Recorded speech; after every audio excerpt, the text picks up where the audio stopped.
માણસ રોજ બસમાં ઓફિસ જાય છે. પહેલા દિવસે બસમાં જાય છે તો બસ ટાઈમસર હોય છે, ટાઈમસર પહોંચી જાય છે, ઓફિસ ટાઈમસર પહોંચી જાય છે, એટલે કે એને ધાર્યું પરિણામ મળે છે. બીજા દિવસે જાય છે તો એનો એક મિત્ર કારમાં આવતો હોય છે અને લિફ્ટ મળી જાય છે, કારમાં જાય છે, 10 મિનિટ વહેલો ઓફિસમાં પહોંચી જાય છે, એસીમાં પહોંચી જાય છે, સરસ પહોંચી જાય છે, ધાર્યા કરતાં સારું પરિણામ મળે છે. ત્રીજા દિવસે જાય છે તો બસ ચૂકી જાય છે, એને રિક્ષામાં જવું પડે છે, નાટના પૈસા ખર્ચવા પડે છે, ધાર્યા કરતાં ઓછું રિઝલ્ટ આવે છે. ચોથા દિવસે આવે છે, એ બસમાં ચડતા પડી જાય છે, એને 2 ફ્રેક્ચર થાય છે, હોસ્પિટલાઇઝ થાય છે, એટલે કે ધાર્યા કરતાં વિરુદ્ધ રિઝલ્ટ આવે છે. જિંદગીની દરેક સિચ્યુએશનમાં આ 4 પરિણામ સંભવ જ છે.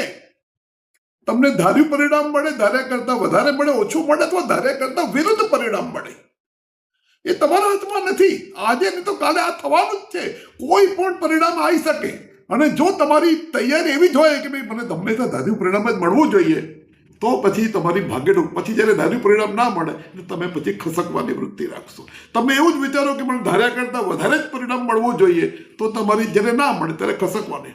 અને તમે એવું જ ધારો કે મને ધાર્યા કરતાં વિરુદ્ધ પરિણામ મળશે તો પણ શું, હું ફરીથી ફાઇટ કરીશ, હિંમત કરીશ, 2 ફ્રેક્ચર તપી તો શું, મહિનો ઘરે રહીશ, પાછું હું જઈશ ઓફિસ.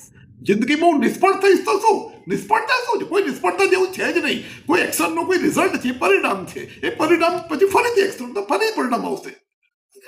આ બલ્બ જેને શોધ્યો જે માણસે, એ માણસે 999 વખતે ફેલ થયેલો. તમને ખબર છે? Edison 999 times fail in search. 1000મી વખત એને શોધ્યું, એને લખ્યું છે એની ચોપડીમાં.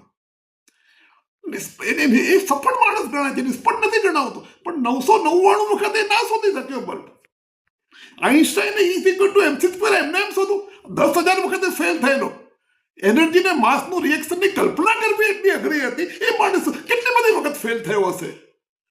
દરેક માણસ કોઈ પણ સિચ્યુએશનને અચીવ કરો, કોઈ બી ટાર્ગેટને અચીવ કરવા માટે નિષ્ફળ થતો જ હોય છે. એ નિષ્ફળતાને ના કરવી જોઈએ. બસ એ વખતે એને સફળતા નથી મળી. ફરીથી પ્રયત્ન કરો, ફરીથી પ્રયત્ન કરો, ફરીથી પ્રયત્ન કરો. થોડી વધારે સજ્જતા સાથે પ્રયત્ન કરો, થોડી વધારે સ્કિલ્સ મેળવીને, થોડું વધારે વાંચન કરીને, થોડી વધારે સલાહ લઈને, થોડી વધારે વિશ્રમથી પ્રયત્ન કરો.